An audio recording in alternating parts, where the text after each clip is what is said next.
Hello बच्चों, आज के इस वीडियो में हम क्लास 12वीं कक्षा के जो मैथ का जो अगला भाग है सारणी का विस्तार, अगला जो टॉपिक है सारणी का विस्तार। ठीक, पीछे वाले वीडियो में हम सारणी का स्तंभ, पंक्ति, सारणी का अवयव, सारणी का क्रम के बारे में पढ़े थे। आज के इस वीडियो में आज के इस लेक्चर में हम सारणी का विस्तार पढ़ेंगे कि सारणी का विस्तार किस प्रकार से किया जाता है। तो पहला है द्वितीय कोटि या क्रम के सारणी का विस्तार, कि इसमें 2 रो और 2 कॉलम रहेंगे, 2 पंक्ति और 2 स्तंभ रहेंगे। उसका विस्तार कैसे किया जाता है। तो मान लेते हैं हमारे पास A1 A2, उसके बाद B1 B2, ये द्वितीय कोटि का सारणी के है।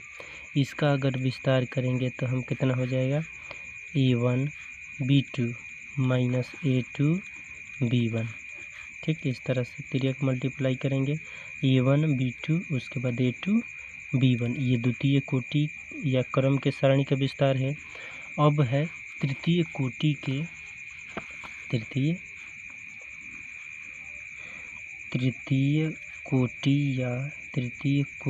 या क्रम के सारणी का विस्तार। अब तृतीय कोटि है, तृतीय क्रम है। तो तृतीय कोटि या तृतीय क्रम में 3 रो और 3 कॉलम दिया रहता है। तो 3 रो और 3 कॉलम दिया रहता है। तो उसको किस प्रकार से हम विस्तार करते हैं। तो जैसे मान लेते हैं हमारे पास 3 रो और 3 कॉलम दिया है, A1 A2 A3 जो अवयव दिया है। उसके बाद B1 B2 B3 C1 C2 और C3। अब जब इसका विस्तार करने से पहले एक चीज़ इसमें इम्पोर्टेंट है, महत्वपूर्ण है, इसका चिन्ह, सारणी का चिन्ह, कि कहाँ कहाँ प्लस होता है, कहाँ कहाँ माइनस होता है। तो सारणी का जो चिन्ह होता है यहाँ पर लिख देते हैं हम, यहाँ प्लस माइनस प्लस। तृतीय क्रम का सारणी का चिन्ह plus minus plus minus plus minus, उसके बाद प्लस माइनस प्लस। ठीक, ये सारणी का चिन्ह होता है। तो इसी के आधार पर इसका विस्तार करेंगे। तो यहाँ पर देखो, यहाँ पर प्लस है तो यहाँ भी प्लस होगा, यहाँ पर माइनस है तो यहाँ भी माइनस होगा, यहाँ प्लस है तो यहाँ प्लस माइनस, तो minus plus plus minus minus, यहाँ भी प्लस माइनस, उसके बाद प्लस। ठीक, अब इसका विस्तार करेंगे। तो विस्तार इसको हम 6 प्रकार से कर सकते हैं। कितना प्रकार से? 6 प्रकार से। पहला R1 के सापेक्ष, दूसरा R2 के सापेक्ष, तीसरा R3 के सापेक्ष, 3 रो के सापेक्ष, उसके बाद C1 के सापेक्ष, C2 के सापेक्ष और C3 के सापेक्ष। यानी रो यानी फर्स्ट रो यानी पहला पंक्ति है, दूसरा पंक्ति है, ये वाला पहला पंक्ति, दूसरा पंक्ति, तीसरा पंक्ति, पहला स्तंभ, दूसरा स्तंभ, तीसरा स्तंभ। पहला इसके सापेक्ष करेंगे हम। तो मान लेते हैं हम R1 के सापेक्ष विस्तार, R1 के सापेक्ष। तो जब R1 के सापेक्ष विस्तार करेंगे, एक चीज़ इसमें ध्यान रखना कि जिसके सापेक्ष विस्तार करेंगे उसको हमेशा बंद करते हैं। तो R1 के सापेक्ष विस्तार कर रहे हैं। तो जब R1 के सापेक्ष विस्तार करेंगे तो देखिए ये वाला R1 है तो इसको हमेशा बंद रखेंगे। तो फर्स्ट रो, उसके बाद फर्स्ट कॉलम, ये वाला दोनों बंद है तो बचेगा ये वाला। ठीक, इसे मान लेते हैं हमारे पास ये वाला बंद हो गया तो बचा है ये वाला। ठीक, तो लिख देते हैं यहाँ पर, यानी यहाँ पर A1 होगा, क्या है R1 के सापेक्ष है तो यहाँ पर A1 क्या क्या बचा है, B2 B3 C2 C3। उसके बाद यहाँ पर माइनस है तो माइनस, A2 है तो A2, फर्स्ट रो तो बंद रहेगा ही रहेगा, ये वाला तो रहेगा ही रहेगा, R1 के सापेक्ष है। उसके बाद सेकंड कॉलम, तो ये वाला सेकंड कॉलम है तो सेकंड कॉलम बंद। क्या बचा है B1 C1 B2 B3 और C3। तो यहाँ पर लिख देते हैं B1 C1 B3 और C3। उसके बाद प्लस है प्लस A3। उसके बाद फर्स्ट रो तो बंद रहेगा ही रहेगा। उसके बाद थर्ड कॉलम तो थर्ड कॉलम बंद हो गया। उसके बाद का बचा है ये वाला बचा है, तो लिख दो B1 B2 उसके बाद C1 C2। अब देखो द्वितीय क्रम के सारणी का विस्तार बन गया। द्वितीय कोटि के सारणी का विस्तार जिस प्रकार ऊपर किए हैं उसी प्रकार इसको भी कर दें। तो A1 किस तरह से तिर्यक मल्टीप्लाई होगा, यानी B2 C3 minus B3 C2 minus A2 होगा।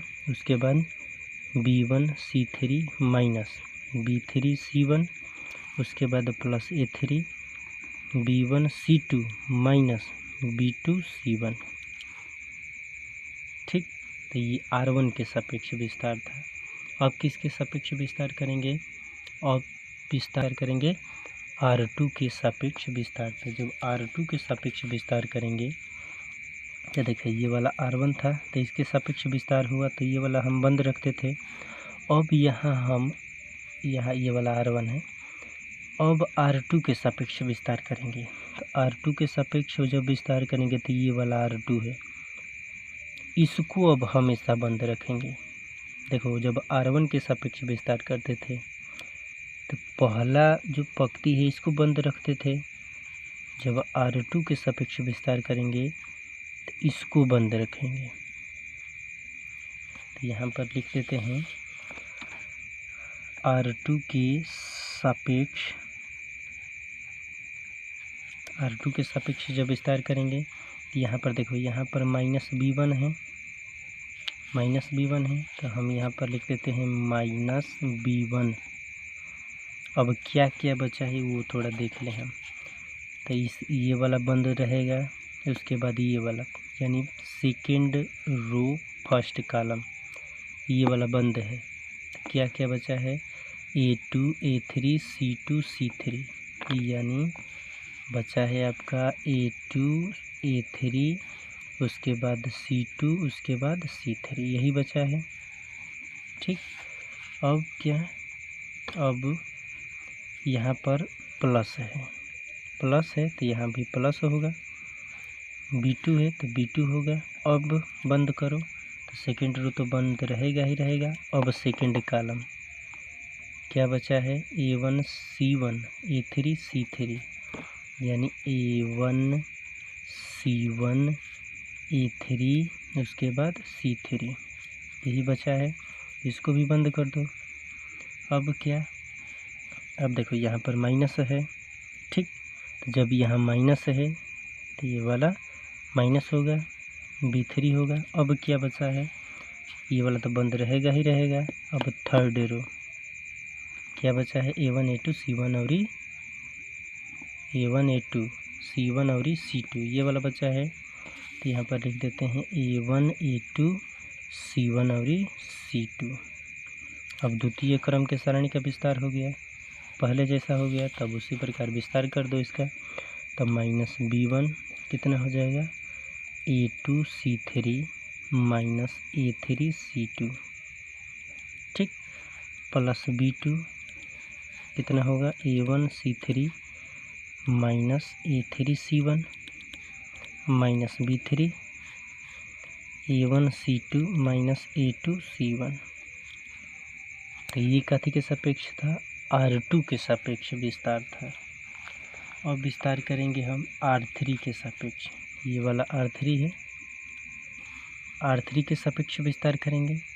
तो जब R3 के सापेक्ष विस्तार करेंगे तो ये R3 है, ये वाला फर्स्ट रो ये वाला बंद, तो ये वाला बचेगा। ठीक, तो अब हम R3 के सापेक्ष विस्तार लिखते हैं यहाँ पर R3 के सापेक्ष।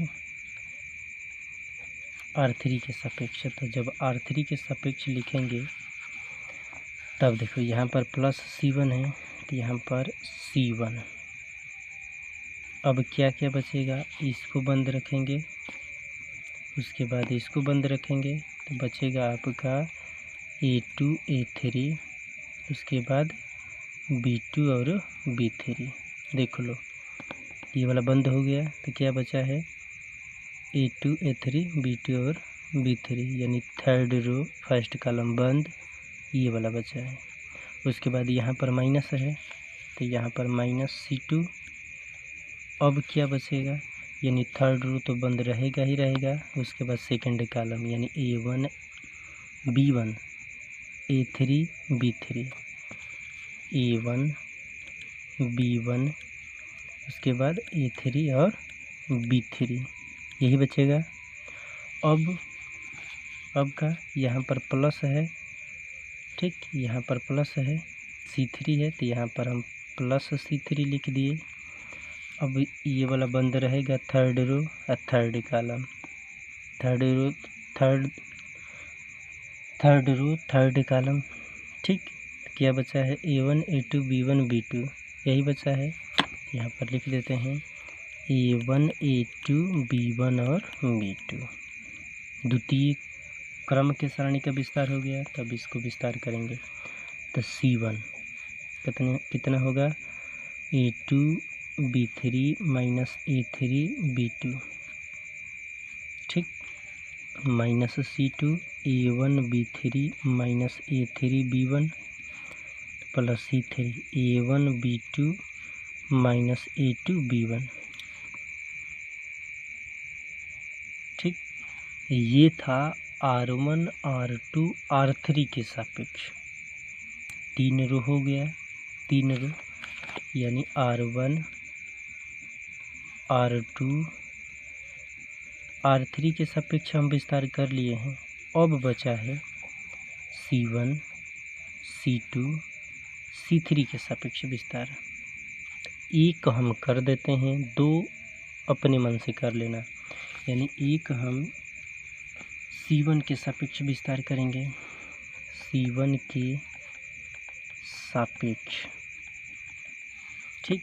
तो जब C1 के सापेक्ष विस्तार करेंगे तो देखें C1 के सापेक्ष विस्तार करेंगे तो हाँ, C1 के सापेक्ष विस्तार करेंगे तो ये वाला देखो पहला स्तंभ है, कॉलम है, उसके बाद फर्स्ट रो, तो ये वाला बंद रहेगा, उसके बाद ये वाला बंद रहेगा, ठीक, बचेगा ये वाला। लेकिन हमेशा याद रखना कि कॉलम अब नीचे की तरफ आएगा, तो यहाँ पर A1 है तो A1 हम लिख दिए। क्या क्या बचा है, ये वाला बंद, ये वाला बंद, तो बचा है B2 B3 C2 C3, यानी B2 B3 C2 C3, यही बचा है। अब देखो इधर नहीं जाना है, इधर इसलिए नहीं जाना है कि है क्या है R1 है, रो है, नीचे की तरफ आना है, नीचे की तरफ कॉलम ऊर्ध्वाधर। तो यहाँ पर देखो माइनस है B1 है तो यहाँ पर लिख देंगे माइनस B1, तो ये वाला तो बंद रहेगा ही रहेगा। अब सेकेंड रो, तब क्या बचा है देख लो A2 A3, उसके बाद C2 C3, A2 A3 C2 C3, ठीक। अब यहाँ पर है, यहाँ पर देख लो क्या है, यहाँ पर प्लस है, ठीक, तो यहाँ पर प्लस C1। अब ये वाला तो बंद रहेगा ही रहेगा। अब थर्ड रो क्या बचा है A2 A3 B2 B3, यानी A2 A3 B2 B3। अब द्वितीय क्रम के सारणी का विस्तार कर लो उसी प्रकार, तो A1 क्या बचेगा B2 C3 minus B3 C2, B1 A2 C3 minus A3 C2 plus C1 A2 B3 minus A3 B2। अब बचा है C2 के सापेक्ष C3 के सापेक्ष, तो ये C2 के सापेक्ष और C3 के सापेक्ष विस्तार कर लेना। हम C1 के सापेक्ष विस्तार कर लिए हैं। जब C2 के सापेक्ष विस्तार करेंगे तो ये वाला C2 है, तो अब ये वाला बंद, ये वाला बंद, ठीक। उसके बाद ये वाला बंद, उसके बाद ये वाला बंद। C3 के सापेक्ष ये वाला, तो ठीक, ये वाला विस्तार कर लेना C2 के सापेक्ष और C3 के सापेक्ष विस्तार। जब तक सारणी का विस्तार नहीं आएगा सवाल नहीं आएगा, ठीक। उसके बाद कल पढ़ेंगे हम सारणी का गुणधर्म, सारणी का गुण, कि सारणी का प्रॉपर्टीज गुण क्या होता है। तो सारणी का विस्तार करना, ठीक। C2 और C3 के सापेक्ष सब लोग करना घर पर, ठीक। आज की वीडियो में बस इतना ही, धन्यवाद।